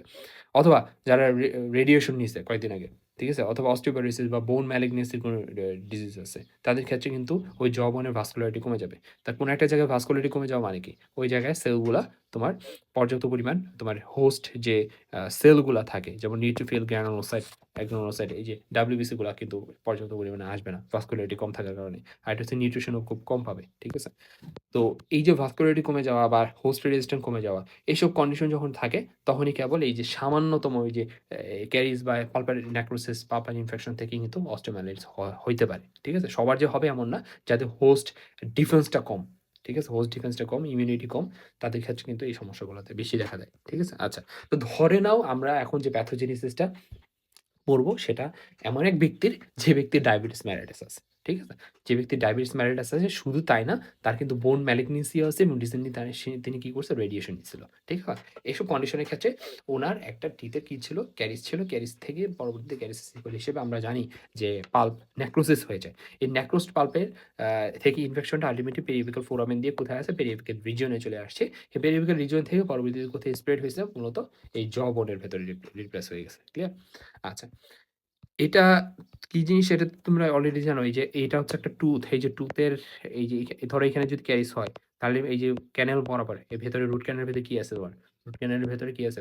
পালস আছে। এই নেক্রোস পালপ থেকে ইনফেকশনটা এই পেরিএপিক্যাল ফোরামেন হয়ে কোথায় স্প্রেড করবে? এই যে এখানে ছোট, ছোট, ছোট, ছোট স্পাইকুলস দেখতেছো, তাই না? ছোট, ছোট, ছোট, ছোট কুঠুরি দেখতেছো। এগুলো মূলত কিছুই না। এগুলো মূলত স্পঞ্জি বোন। কি বোন? স্পঞ্জি বোন। আর একদম বাইরের দিকে যে লেয়ারটা থাকে সেটা হচ্ছে শক্ত কর্টেক্স বা কর্টিক্যাল বোন। ক্লিয়ার? তো ভেতরে স্পঞ্জি বোনে আগে ছড়ায়। ঠিক আছে? স্পঞ্জি বোনে চলে আসে। স্পঞ্জি বোনে চলে আসে। সরাসরি কি স্পঞ্জি বোনে চলে আসবে? না। এই যে টুথ যে অ্যালভিওলার সকেটের মধ্যে থাকে ভাইয়া, ঠিক আছে? এটুকু জানো যে অ্যালভিওলার সকেট কি জিনিস। এই অ্যালভিওলার সকেটের এই বোনসটায় যে ব্লু কালারের যে মার্কটা করছি, এই যে ব্লু কালারের যে মার্কটা করছি, এগুলা আর কিছুই না। এগুলা হচ্ছে মূলত কম্প্যাক্ট বোন। কি বোন? কম্প্যাক্ট বোন। এই যে পুরাটা হচ্ছে কম্প্যাক্ট বোন। এটা মার্কিং করতেছি, এই পুরোটা হচ্ছে কি? কম্প্যাক্ট বোন। পুরোটা হচ্ছে কমপ্যাক্ট বোন। তাহলে এই যে কমপ্যাক্ট বোন থাকবে, এই কমপ্যাক্ট বোনটাই মূলত একটা কি গঠন করছে? অ্যালভিওলার সকেট গঠন করছে। সেই অ্যালভিওলার সকেটের মধ্যে কি আছে? টুথ আছে। এই টুথ আর অ্যালভিওলার সকেটের বোন এই ২ টার মাঝখানে কি আছে? Periodontal space. পেরিওডন্টাল স্পেস কি খালি থাকে? না। পেরিওডন্টাল লিগামেন্ট থাকে এই জায়গায়। ঠিক আছে? এগুলো সবাই জানো বেসিক একদম খুবই বেসিক এটা। আচ্ছা। এই যে কমপ্যাক্ট বোন ভেদ করলে তুমি জিনিসটা পাবা সেটা হচ্ছে স্পঞ্জি বোন। কি বোন? স্পঞ্জি বোন। কমপ্লিট বোন ভেদ করলে তুমি যে জিনিসটা পাবা সেটা হচ্ছে স্পঞ্জি। এগুলো হচ্ছে মূলত স্পঞ্জি বোন। তাহলে ধরো ইনফেকশনটা কমপ্যাক্ট বোনটা অর্থাৎ এই যে অ্যালভিওলার সকেটের কমপ্যাক্ট বোন ভেদ করে আল্টিমেটলি স্পঞ্জি বোনের মধ্যে চলে আসলো। ঠিক আছে? আচ্ছা। তো ভেতরে এই স্পঞ্জি বোনের এখানে ইনফেকশন ছড়াইলে যে জিনিসটা হবে, আমরা জানি যে আমাদের দেহের কোনো একটা জায়গায় যখন ইনফেকশন হয়, তখন ওই জায়গায় আমাদের দেহ কি করে? প্রোটেক্টিভ রেসপন্স হিসেবে ইনফ্ল্যামেটরি কন্ডিশন ডেভেলপ করে। অর্থাৎ ইনফ্ল্যামেশন ঘটায় সহজ কথা। তো ইনফ্ল্যামেশন তো শুরুতে ক্রনিক ইনফ্ল্যামেশন হবে না। শুরুতে হবে কি? Acute inflammation. আমরা কিন্তু প্যাথোলজিতে পড়ে আসছি যে ইনফ্ল্যামেশনের কার্ডিনাল সাইন হচ্ছে রুবর, ক্যালোর, টিউমার, ডলর, ফাঙ্কশিওলেসা। এখানে রুবর এবং ক্যালোর, রুবর ছিল হচ্ছে রেডনেস এবং ক্যালোর ছিল হচ্ছে হিট। তাহলে এই যে রুবর এবং ক্যালোর কেন ডেভেলপ করে? কোনো একটা ইনজুরিয়াস এজেন্ট বা কোনো একটা ইনফেকশিয়াস এজেন্ট যখন কোনো একটা ইনফেকশন সাইটে আসে তখন ওই জায়গার ব্লাড ফ্লোটা বেড়ে যায়। ওই জায়গায় কি হয়? ব্লাড ফ্লোটা বেড়ে যায়। কি বেড়ে যায়? ব্লাড ফ্লো বেড়ে যায়। আমরা জানি যে ব্লাড ফ্লো বেড়ে যাওয়া এই কন্ডিশনটাকে আমরা কি নামে ডাকি? নামে ডাকি। হাইপারেমিয়া। আরেকটা কাজ হয় একই সময়ে মাইক্রোভাস্কুলার লেভেলে স্ট্রাকচারাল চেঞ্জ হয়। এর ফলে ভাস্কুলার পারমেবিলিটি বেড়ে যায়। যেমন এটা একটা এই যে একটা ব্লাড ভেসেলস, তাই না? এটা একটা ব্লাড ভেসেলস। এই ব্লাড ভেসেলস এর ভাস্কুলার পারমেবিলিটি কি হয়ে গেছে? বেড়ে গেছে। এখন ভাস্কুলার পারমেবিলিটি বেড়ে গেলে কি হবে? এর ভেতরে থাকা যে ব্লাডের প্লাজমা পোর্শনটা, সেই প্লাজমা ফ্লুইড গুলা বের হয়ে যাবে। ঠিক আছে? শুধু যে প্লাজমা ফ্লুইড বের হয়ে যাবে এমন না, প্লাজমা প্রোটিনও বের হয়ে যাবে। এর পাশাপাশি লিউকোসাইট গুলা বের হয়ে যাবে। এই লিউকোসাইট গুলার মধ্যে গ্রানুলোসাইট হচ্ছে প্রধান। এর মধ্যে প্রিডোমিনেন্টলি আমরা যেটার নাম বলব সেটা হচ্ছে নিউট্রোফিল। ক্লিয়ার? তাহলে আমাদের কি হলো? একটা এই যে এখানে ইনফেকশন ছড়াইলো। ইনফেকশনের ফলে আল্টিমেটলি ইনফ্ল্যামেটরি রেসপন্স তৈরি হইলো। ইনফ্ল্যামেটরি রেসপন্স হিসেবে সবার ১ম এ ব্লাড ফ্লো বাড়লো যেটাকে বলা হয় হাইপারএমিয়া কন্ডিশন। এরপর এর পাশাপাশি কি হলো? ভাস্কুলার পারমিবিলিটি বেড়ে গেল। ভাস্কুলার পারমিবিলিটি বেড়ে যাওয়ার ফলে এই ব্লাড ভেসেলস থেকে তোমার প্লাজমা ফ্লুইড, প্লাজমা প্রোটিন এবং তোমার প্রিডোমিনেন্টলি নিউট্রোফিল গুলা বাইরে বের হয়ে আসলো। ভেসেলসের বাইরে বের হয়ে আসলো। ক্লিয়ার? এখন এই যে প্লাজমা ফ্লুইড বের হয়ে আসছে, প্লাজমা প্রোটিন বের হয়ে আসছে, লিউকোসাইট বের হয়ে আসছে। এই যে বের হয়ে এই ফ্লুইড গুলাই মূলত যেই জিনিসটা তৈরি করে সেটা হচ্ছে inflammatory exudate. Inflammatory exudate. Inflammatory exudate. তাহলে ইনফ্লামেটরি এক্সুডেট আর কিচ্ছু না। ইনফ্লামেটরি এক্সুডেট মূলত একটা ইনফ্লামেটরি এক্সট্রা ভাস্কুলার ফ্লুইড। একটা কথা বলছি আমরা। Extra ভাস্কিউলার fluid. মানে ভাস্কিউলার ভেসেল থেকে যে ফ্লুইডটা বের হয়ে গেছে কিসের কোন কন্ডিশনে? ইনফ্লামেটরি কন্ডিশনে। সেজন্য এটা বলা হয় ইনফ্লামেটরি এক্সট্রা ভাস্কুলার ফ্লুইড। তাকে আমরা এক্সুডেট বলি। ক্লিয়ার? ওকে। তাহলে ইনফ্লামেটরি এক্সুডেট গুলা বের হয়ে যাবে। এখন এই যে ইনফ্লামেটরি এক্সুডেট যে বের হইছে, ইনফ্লামেটরি এক্সুডেট তো কোন একটা সফট টিস্যুর মধ্যে বের হয় নাই। সফট টিস্যুর যদি বের হইতো তাহলে আল্টিমেটলি কি হইতো? সোয়েলিং হইতো। অর্থাৎ ওই যে ইনফেকশনের একটা কার্ডিনাল সাইন ছিল টিউমার মানে সোয়েলিং সেটা হইতো। বাট সমস্যা হচ্ছে এই যে ব্লাড ভেসেলসটা এই ব্লাড ভেসেলস আছে স্পঞ্জি বোনের ভেতরে। স্পঞ্জি বোনের এই যে ছোট, ছোট মেডুলারি ক্যাভিটি এই যে ফাঁক দিয়ে এই যে এটা হচ্ছে ব্লাড ভেসেলস। এই ব্লাড ভেসেলস থেকে কি বের হচ্ছে? ইনফ্লামেটরি এক্সুডেট বের হচ্ছে, ফ্লুইড বের হচ্ছে। এই যে ইনফ্লামেটরি এক্সুডেট গুলা পরবর্তীতে এই যে বোনি কনফাইন্ড এরিয়াতে বের হচ্ছে এগুলোকে বলা হয় মেডুলারি ক্যাভিটি। এখানে কি রেড বোন মেরো আছে এবং চারিদিকে কি আছে? এটা রিজিড একটা কনফাইন্ড একটা স্ট্রাকচার, আবদ্ধ একটা স্ট্রাকচার, রিজিড একটা স্ট্রাকচার। তখন কি হয়? ইনফ্লামেটরি এক্সুডেট গুলো বাড়তে বের হইতে এই জায়গায় কি করে? এই যে কনফাইন্ড এরিয়াতে স্টাক হয়ে যায়, কনফাইন্ড এরিয়াতে আবদ্ধ হয়ে যায়। বাইরের দিকে আর এস্কেপ করতে পারে না, বাইরের দিকে আর বের হতে পারে না। মানে এই ছোট্ট একটা রিজিড কনফাইন্ড এরিয়াগুলোতে ফাঁকা এরিয়াগুলোতে কি হয়ে যাচ্ছে? কি জমা হচ্ছে? মূলত ইনফ্লামেটরি এক্সুডেট গুলো জমা হচ্ছে। এগুলো পরবর্তীতে কি করবে? এই যে ব্লাড ভেসেলস এই ব্লাড ভেসেলস এর উপর একটা প্রেসার ক্রিয়েট করবে বা ব্লাড ভেসেলস এর উপর একটা প্রেসার ক্রিয়েট করবে। তাহলে এই ব্লাড ভেসেলস এর উপর যদি প্রেসার ক্রিয়েট হয় তাহলে কি হবে? ভাস্কিউলার কোলাপস হবে। আরেকটা কি ভেনাস স্ট্যাসিস হবে। চাপে পড়ে স্ট্যাসিস হয়ে যাবে। Vascular stasis. এর ফলে ভেতরে থাকা ব্লাড ফ্লোটা কমে যাবে। কি হয়ে যাবে? ব্লাড ফ্লোটা কমে যাবে। ব্লাড ফ্লোটা স্ট্যাগনেন্ট হয়ে যাবে অর্থাৎ কমে যাবে। স্টপ হয়ে যাবে ব্লাড ফ্লোটা। ক্লিয়ার? শুধু তাই না, এর পাশাপাশি আরেকটা জিনিস হয় সেটা হচ্ছে আমরা একটু আগে জানি যে নিউট্রোফিলটা বের হয়েছিল। নিউট্রোফিলটা বের হয়ে যে কাজটা করে আমরা জানি যে নিউট্রোফিলটা এটা ফ্যাগোসাইট হিসেবে কাজ করে। অর্থাৎ এরা এই ইনফেকশনের এগেইনস্টে কাজ করবে। মাইক্রো অর্গানিজমের এগেইনস্টে কাজ করবে। নিউট্রোফিল আরেকটা কাজ করে এই সময়। তারা প্রোটিওলাইটিক এনজাইম রিলিজ করে। কি রিলিজ করে? প্রোটিওলাইটিক এনজাইম রিলিজ করে। এই প্রোটিওলাইটিক এনজাইমগুলা যে কাজটা করবে সেটা হচ্ছে সারাউন্ডিং বোনগুলাকেও নেক্রোসিস ঘটায় ফেলবে। সারাউন্ডিং বোনগুলাকেও কি করবে? নেক্রোসড করায় ফেলবে। এটা একটা বিষয়। আরেকটা কাহিনী হয় সেটা হচ্ছে এই ইনফ্লামেশনের সময় এই নিউট্রোফিলগুলা সেটা ডেড নিউট্রোফিল হইতে পারে, সেটা হচ্ছে তোমার ভায়াবল নিউট্রোফিল হতে পারে এবং একসাথে মাইক্রো অর্গানিজম এবং তোমার নেক্রোটিক টিস্যু এই সবগুলা মিলায় ভেতরে একটা ভাস্কুলার থ্রম্বোসিস গঠন করে। এই ভাস্কুলার থ্রম্বোসিসের ফলেও কিন্তু ব্লাড ভেসেলসের ভেতরে যে সাপ্লাইটা সেটা কমে যাবে। ক্লিয়ার? তাহলে একটা জিনিস খেয়াল করো। এই যে ব্লাড ভেসেলসটা কি করতো? এই ব্লাড ভেসেলসগুলো মূলত এই যে স্পঞ্জি বোনের ভেতরে যে ট্রাবিকুলা আছে, ট্রাবিকুলার ভেতরে যে তোমার অস্টিওসাইট গুলা ছিল, ল্যাকুনার ভেতরে অস্টিওসাইট এগুলাকে নিউট্রিশন দিত। তাহলে এদেরকে আমরা নিউট্রিয়েন্ট ভেসেল নামে রাখতে পারি। এই নিউট্রিয়েন্ট ভেসেলটার উপর দুইটা জিনিস প্রতিকূলতা তৈরি করতেছে। একটা হচ্ছে ভেতরে ভাস্কুলার থ্রম্বোসিস গঠন হয়েছে ইনফ্লামেশনের ফলে, যে থ্রম্বোসিসটা মূলত গঠিত হয়েছে ডেড অথবা ভায়াবল নিউট্রোফিল দ্বারা অথবা নেক্রোটিক টিস্যু এবং মাইক্রো অর্গানিজম দ্বারা এই ভাস্কুলার থ্রম্বোসিসটা গঠন হওয়ার ফলে ভেতরে তোমার ব্লাড ফ্লোটা কমে গেছে। এই নিউট্রিয়েন্ট ভেসেলটা আর ব্লাড সাপ্লাইটা দিতে পারতেছে না। কোথায়? এই যে স্পঞ্জি বোনে। এটা একটা বিষয়। আরেকটা বিষয় হচ্ছে এই যে কন্টিনিউয়াসলি ভাস্কুলার পারমিবিলিটি বেড়ে যাওয়ার ফলে এই যে ইনফ্লামেটরি এক্সুডেট গুলো যে বাইরে বের হইলো, বের হওয়ার ফলে ইন্ট্রামেডুলারি প্রেসার বাড়াবে। কি বাড়াবে? ইন্ট্রামেডুলারি এই যে মেডুলারি ক্যাভিটির ভেতরে প্রেসার ক্রিয়েট করবে, প্রেসার বাড়ায় দিবে। প্রেসার বাড়ায় দেওয়ার ফলে এই প্রেসারটা কার উপর পড়বে? এই ব্লাড ভেসেলসের উপর পড়বে। এর ফলে ভাস্কুলার কোলাপস হবে, ভেনাস স্ট্যাসিস হবে। আল্টিমেটলি ওইখানেও ব্লাড ফ্লোটা কমে যাবে। তাহলে দুইটা কারণে ব্লাড ফ্লো কমতেছে। একটা ইন্ট্রামেডুলারি প্রেসার বাড়ার কারণে, আরেকটা হচ্ছে ভাস্কুলার থ্রম্বোসিস ফর্মেশন হওয়ার কারণে। ভাস্কুলার থ্রম্বোসিসের কারণে, আরেকটা হচ্ছে ইন্ট্রামেডুলারি প্রেশার বাড়ার কারণে। এই ২ টা কারণে যখন ভাস্কুলার তোমার ফ্লোটা যখন কমে যাবে, অর্থাৎ তখন কিন্তু এই যে স্পঞ্জি বোনের যে ট্রাবেকুলি, এই ট্রাবেকুলি গুলা তোমার নিউট্রিশন আগের মতো পাবে না। নিউট্রিশন যদি না পায়, তাহলে আল্টিমেটলি এখানে কি হবে? ইসকেমিয়া হবে। যদি কোনো একটা জায়গায় ব্লাড ফ্লো কমে যায়, তখন আমরা কি বলি? ইনফ্রাকশন হয় বা ইসকেমিয়া হয়। ইসকেমিয়া হলে আল্টিমেটলি এখানে কি হবে? নেক্রোসিস হয়ে যাবে। তাহলে বোনটাই হচ্ছে নট নেক্রোসিস হয়ে যাবে। কি বোন?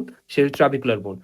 এই ট্রাবিকুলার বোন কোথায় পাইছি? স্পঞ্জি বোনে পাইছি। সেজন্য আমরা বলছি ক্যান্সেলাস বোন বা ট্রাবিকুলার বোন বা স্পঞ্জি বোনের ট্রাবিকুলার গুলা কি হয়ে যাবে? নেক্রোসড হয়ে যাবে। এই যে নেক্রোসড বোন, এই নেক্রোসড বোন, ডেড বোন, মৃত বোন, এগুলোকে বলা হয় সিকোস্ট্রাম। তা আল্টিমেটলি আমাদের কি ফর্মেশন হয়ে গেল? সিকোস্ট্রাম ফর্মেশন হয়ে গেল। কি ফর্মেশন হয়ে গেল? সিকোস্ট্রাম ফর্মেশন হয়ে গেল। ক্লিয়ার? এই যে এইখানে যে গ্রে কালার জিনিসটা আমরা দেখাচ্ছি, সেটা হচ্ছে মূলত ডেড বোনকে বোঝায়। এই ডেড বোনগুলা মূলত আমরা কি নামে ডাকি? এগুলোকে সিকোস্ট্রাম নামে ডাকি। ক্লিয়ার? সিকোস্ট্রাম নামে ডাকি। আচ্ছা, এখানে আরেকটা বড় বিষয় একটু মাথায় একটু আনা দরকার। সেটা হচ্ছে আমরা শুরুতে কিন্তু বলে নিয়েছিলাম যে ইটিওলজিতে প্রেডিসপোজিং ফ্যাক্টর হিসেবে যে কিছু কন্ডিশন আছে যেগুলা কিনা হোস্ট ডিফেন্সটাকে কমিয়ে দেয়, হোস্ট রেজিস্ট্যান্টটাকে কমিয়ে দেয়। তো আমরা এই পুরা হোল প্যাথোজেনেসিসটা বর্ণনার আগে বলে নিয়েছিলাম যে এটা এমন এক পার্সনের ক্ষেত্রে হচ্ছে যে পার্সনের ইমিউনিটি দুর্বল। অ্যান্ড ইমিউনিটি দুর্বল হলে জিনিসটা হবে সেটা হচ্ছে এখানে প্যাথোজেন আছে, প্যাথোজেন ভার্সেস নিউট্রোফিল, এই দুজনের মারামারি তো হবে, তাই না? এই দুজনের মারামারিতে কে জিতবে? যেহেতু নিউট্রোফিলটা হচ্ছে ওই পার্সন যে পার্সনের তোমার হোস্ট রেজিস্ট্যান্টটা কম, ইমিউনিটি কম, তাহলে নিউট্রোফিল এখানে দুর্বল, নিউট্রোফিল অপর্যাপ্ত। তাহলে যেহেতু নিউট্রোফিল এখানে শক্তি কম, তাহলে এই মারামারিতে কে জিতবে? প্যাথোজেন জিতবে। তাহলে নিউট্রোফিল কি হয়ে যাবে? ডেড হয়ে যাবে। আমরা জানি যে কোনো জায়গায় নিউট্রোফিল যখন ডেড হয়ে যায় তখন সেখানে পাস ফর্মেশন হয়। তাহলে পাজের কম্পোজিশন হিসেবে তুমি কি পাবা? পাজের কম্পোজিশন হিসেবে তুমি ডেড নিউট্রোফিল পাবা। কি পাবা? ডেড নিউট্রোফিল পাবা। আচ্ছা, শুধু কি ডেড নিউট্রোফিল পাবা? না, একই সাথে মাইক্রো অর্গানিজম থাকবে, নেক্রোটিক টিস্যু থাকবে এবং একই সাথে ইনফ্লামেটরি এক্সুডেটর থাকবে।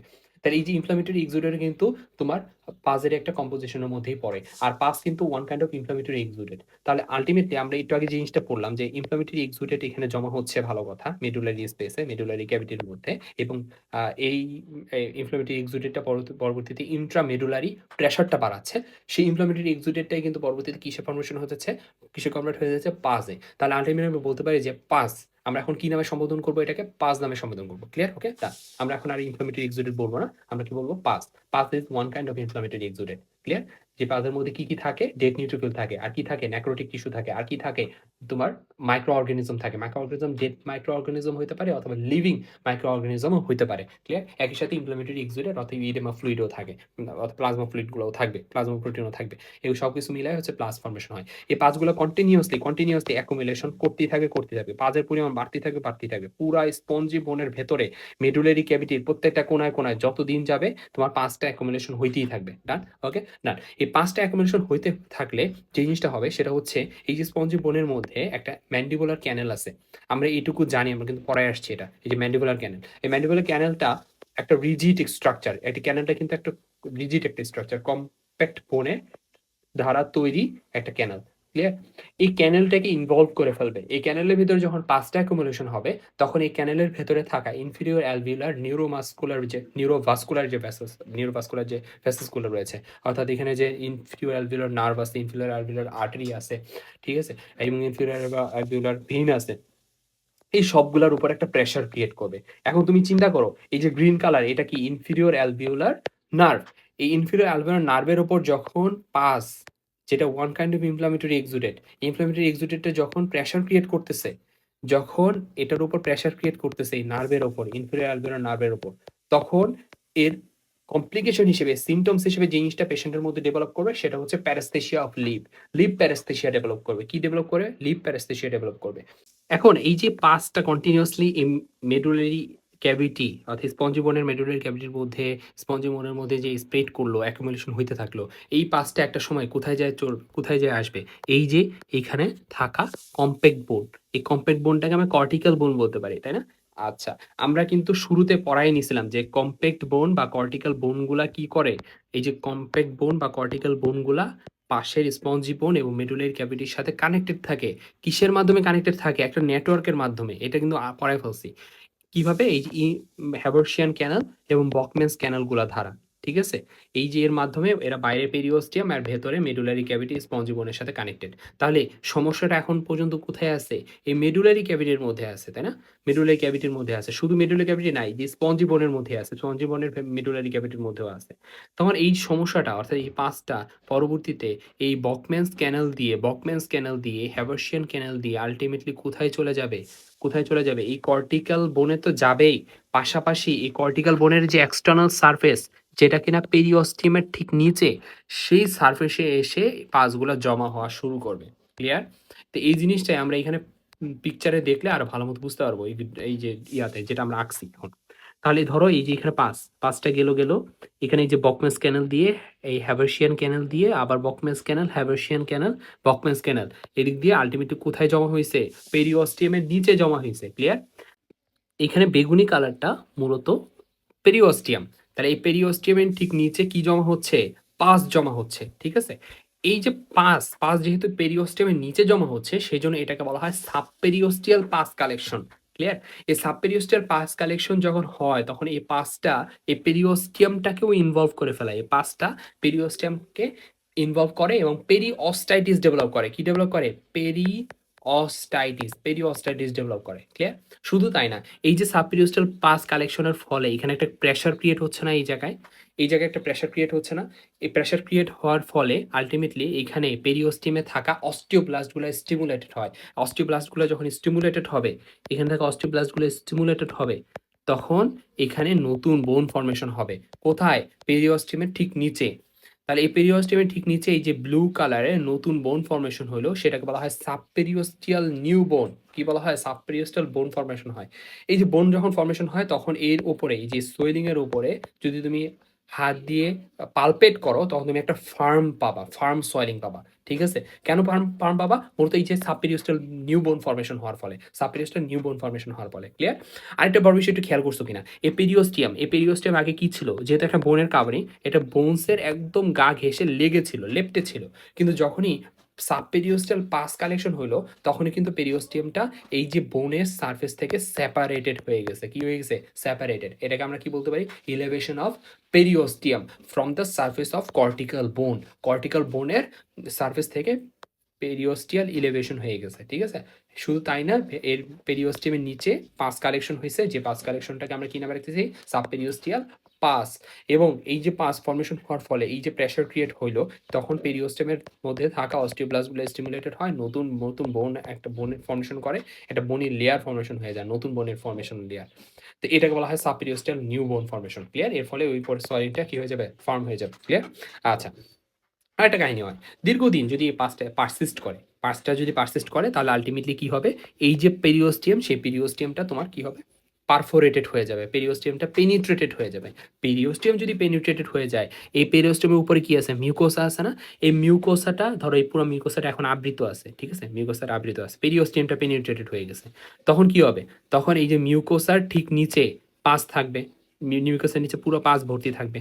ফলে একটা মিউকোসাল অ্যাবসেস দেখা দিবে, বা যেটাকে আমরা বইয়ের ভাষায় বলতে পারি মিউকোসাল অ্যাবসেস বা কিউটেনিয়াস অ্যাবসেস। তাহলে কিউটেনিয়াস অ্যাবসেস ডেভেলপ করবে। সেই অ্যাবসেস থেকে যদি এখানেও আবার কি হয়? একটা ফিস্টুলা ফর্মেশন হয়ে যায়, তাহলে আল্টিমেটলি এই ফিস্টুলা পথে এই পাসটা এদিকে ড্রেন হয়ে যাবে। তাহলে আল্টিমেটলি আমরা কি পাচ্ছি? এখানে একটা ফিস্টুলা পাচ্ছি। ক্লিয়ার? আচ্ছা, তাহলে কিভাবে হইলো? এই যে এখানে স্পঞ্জি বোনের মধ্যে থাকা পাসটা আল্টিমেটলি এই কর্টিক্যাল প্লেটে আসলো, মানে কম্প্যাক্ট বোনের এই যে কর্টিক্যাল প্লেটগুলো আসলো, এই কর্টিক্যাল প্লেটের থেকে হ্যাভার্সিয়ান ক্যানাল, বকম্যানস ক্যানাল হয়ে আল্টিমেটলি এই যে পেরিওস্টিয়ামের ঠিক নিচে পাসগুলো জমা হলো। পাসগুলো জমা হওয়ার ফলে সাবপেরিওস্টাল পাস হিসেবে কালেকশন হলো। আল্টিমেটলি এখানে প্রেসার ক্রিয়েট করার ফলে পেরিওস্টিয়ামের অস্টিওব্লাস্টগুলো স্টিমুলেটেড হওয়ার ফলে নতুন বোন ফর্মেশন হলো, যেটা সাবপেরিওস্টাল নিউ বোন ফর্মেশন বলা হয়। এর ফলে সোয়েলিংটা কি হয়ে গেল? একটা ফার্ম সোয়েলিং হয়ে গেল।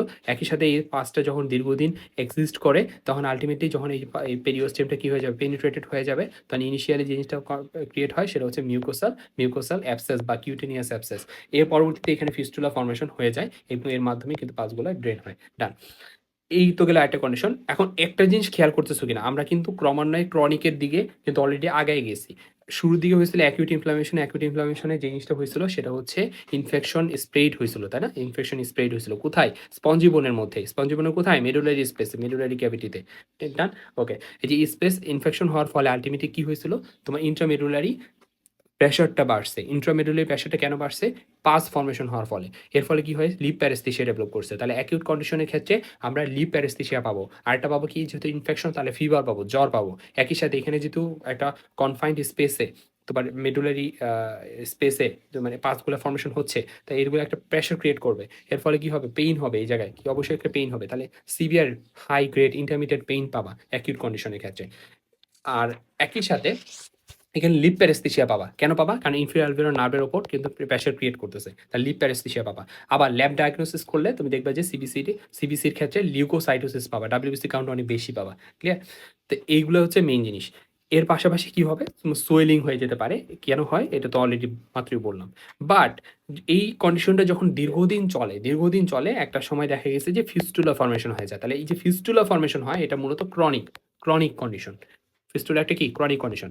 ক্রনিক কন্ডিশন আরেকটা কাহিনী হয়। আমরা জানি যে ক্রনিক কন্ডিশনে তোমার আল্টিমেটলি তোমার থেরাপিটা কাজ করা শুরু করে। আমাদের যে নিজস্ব হোস্ট ডিফেন্সটা সেটাও আল্টিমেটলি কাজ করা শুরু করে। আল্টিমেটলি তখন ইনফ্লামেশনটা রিগ্রেস হইতে চায়। তখন ইনফ্লামেশন রিগ্রেস হওয়ার মানেটা কি? ইনফ্লামেশন রিগ্রেস হওয়ার মানে কি? মানে হচ্ছে এই জায়গায় গ্র্যানুলেশন টিস্যু ফর্মেশন হবে। Granulation tissue is the sign of healing এর একটা সাইন বা হলমার্ক বলতে পারি। তো এই গ্র্যানুলেশন টিস্যুটা আল্টিমেটলি কোথায় ফর্মেশন হয়? গ্র্যানুলেশন টিস্যুটা মূলত ফর্মেশন হয় এই যে ডেড বোন, এই ডেড বোনের চারিদিকে। বাট তার আগে আরেকটা কাহিনী হয়। এই যে আল্টিমেটলি নতুন ব্লাড ভেসেলস ফর্মেশন হয়। নতুন ব্লাড ভেসেলস ফর্মেশন হওয়াটাকে আমরা কি নামে রাখি? এনজিওজেনেসিস নামে রাখি।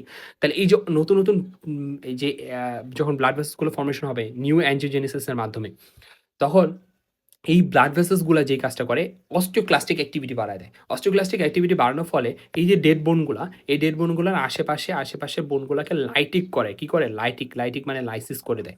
এর ফলে লাইসিস করার উদ্দেশ্যটাই উদ্দেশ্য হচ্ছে আশেপাশে যে হেলদি বোনগুলো আছে, আশেপাশে যে হেলদি বোন, এই হেলদি বোন থেকে এই ডেড বোন, নোংরা বোনটাকে আলাদা করে ফেলায়। একদম টোটালি সেপারেট করে ফেলায়। ক্লিয়ার? ওকে, ডান।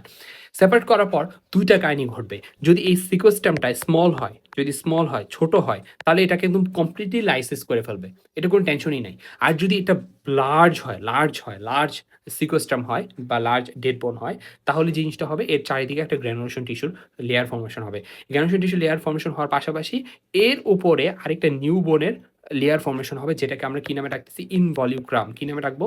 ইনভলিউক্রাম নামে ডাকবো। এখানে আমরা কিন্তু সুন্দর মতো লিখেই দিছি যে মাঝখানে হচ্ছে ডেড বোন বা সিকোস্টাম, এরপরে হচ্ছে গ্র্যানুলেশন টিস্যু, এর বাইরে হচ্ছে ইনভলিউক্রাম। ক্লিয়ার? ওকে। তো এই যে ইনভলিউক্রাম টাই যখন আল্টিমেটলি একটা চ্যানেল ধারা ওপেন হয়ে যাবে, তখন এই ভেতর থেকে ডেড বোনের ভেতর কি আছে? পাজ আছে। ঠিক আছে? এই পাজগুলা এখানে এই যে চ্যানেল পথে বের হয়ে আসবে। ঠিক আছে? তো এই যে চ্যানেলটাকে আমরা কি নামে রাখবো? ক্লোয়াকি নামে রাখবো। কি নামে রাখবো?